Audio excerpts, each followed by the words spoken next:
Mheshimiwa Suma Ikenda. Asante sana Mheshimiwa Spika kwa kunipa swali dogo la nyongeza. Barabara ya kuanzia Katumba, Suma, Mwakaleli, Luangwa kutokea Tukuyu mjini ni ya muhimu sana kwa wananchi wa wilaya ya Rungwe. Barabara hiyo inajengwa kwa kusuasua sana. Sasa naomba kujua na wananchi wa wilaya ya Rungwe wasikie, je, ni lini barabara hiyo itakamilika ujenzi? Asante Mheshimiwa Spika. Mheshimiwa Waziri. Asante Mheshimiwa Spika. Mheshimiwa Spika, ni kweli hiyo barabara mkandarasi ameshaanza kazi, na bahati nzuri mara baada ya kutolewa ni kati ya barabara ambazo niweza kuzitembelea.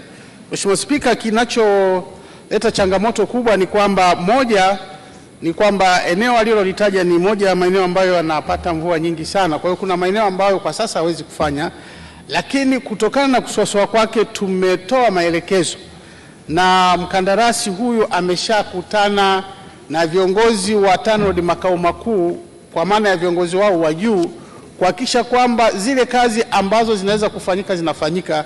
Lakini muhimu zaidi pia, kwa sababu barabara hiyo inatumika nyingine ameshaivuruga, kwa hiyo tumehakikisha kwamba aweze kuhakikisha kwamba zile diversion zote zinapitika na barabara iweze kukamilika kwa muda kama ilivyo kwenye mkataba. Asante Mheshimiwa Spika.